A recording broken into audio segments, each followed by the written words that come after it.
এয়া মাছ আনিছিলে ডিউটিৰ পৰা আহোঁতে গোটেইবিলাক বাচিলোঁ মই ভাগৰে লাগিছে ইমানবিলাক মাছ 2.5 কেজিমান হ'ব এইবিলাক পেটু গোটেই মাছবিলাকৰে পেটু ভাত খাব আৰু মাছ বনাম ফুলকবি এয়া ফুলকবি খাম বুলি কৈছে আৰু বিলাহী আলু এনেকুৱাকৈ মই বনাম আহকচোন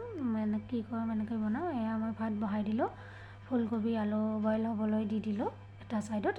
ভাত বহাই দিছোঁ আৰু যিখিনি মানে বনাম আৰু সেইখিনি মাছখিনি লৈ লৈছোঁ গোটেইখিনি বনোৱা নাই বহুতখিনি মাছ নহয় ফ্ৰিজত থৈ দিলোঁ আকৌ মই চাহ একাপ বনাই লৈ খাবলৈ লৈছোঁ ৰাতিপুৱাৰে ৰুটি আছিলে এইখনেই খাওঁ ছোৱালী আহোঁতে যিহেতুকে অকণমান পলম হয় স্কুলৰ পৰা খাই লৈ লওঁ মই চাহ এনেকুৱাকৈ একাপ মানে খাওঁৱেই আৰু একাপ দুপৰীয়া ভাত বনোৱাৰ টাইমত চাহখিনি খাওঁৱেই ধুনীয়াকৈ মই চাহখিনি খাই লওঁ হৈ গ'ল খোৱা এয়া মই পিঁয়াজ আদা নহৰু শুকান জলকীয়া তেজপাত বিলাহীখিনি ধুনীয়াকৈ ভাজি লৈছোঁ নিমখ দি দিছোঁ হালধি গুড়ি অকণমান লৰাই দিলোঁ দি পেলাই জিৰা গুড়ি ধনিয়া গুড়ি দি দিলোঁ দি পেলাই অকণমান পানী দি পেলাই এটা পেষ্ট অকণমান গ্ৰেভি কৰি লৈ ল'ম মাছখিনিও ভজা হৈ গ'ল এটা চাইডত গ্ৰেভি হৈ গ'ল ইয়াতে মই বইল কৰা আলু ফুলকবিখিনিও দি দিলোঁ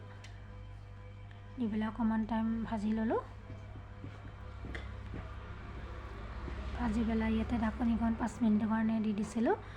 এনেকুৱাকৈ হৈ গ'ল মই ইয়াতে এইবাৰ অকণমান মিক্স কৰি দি পেলাই ইয়াতে পানী দিম যিহেতু মিক্স কৰি দি দিলোঁ পানীখিনিও দি ল'লোঁ মানে অকণমান সৰহকৈয়ে পানী দি দিছোঁ যেনেকৈ জোল বনাম অলপ অকণমান টাইম উতলিবলৈ দিম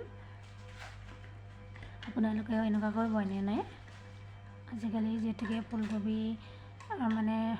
ছিজন হয় মানে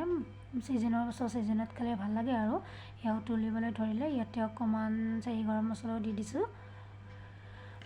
চাহী গৰম মছলা দিলে খাব ভাল লাগে গোন্ধটো অকণমান ধুনীয়া ওলায় মই দিয়ে দিওঁ চাহী গৰম মছলা মই প্ৰায় ব্যৱহাৰ কৰিয়ে দিওঁ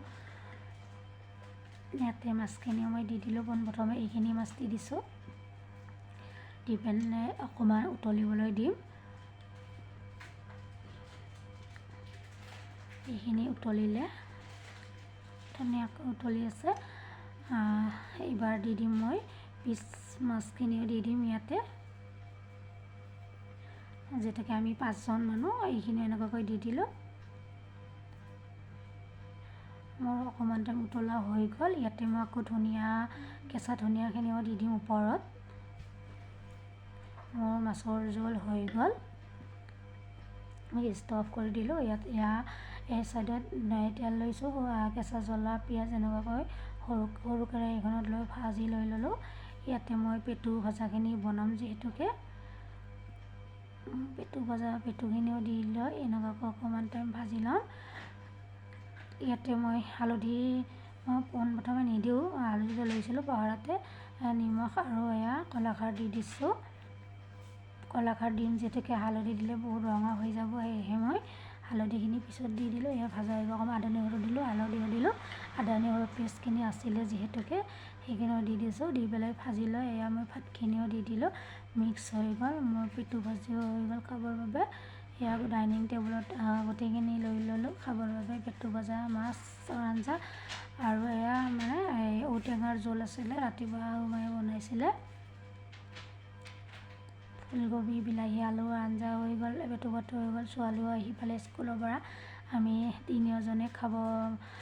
ৰেডি হৈ গ'ল আপুনি যদি মোৰ চেনেলটো নতুন এটা ছাবস্ক্ৰাইব লাইক এটা কমেণ্ট এটা কৰি দিব ভাল লাগিছে বাই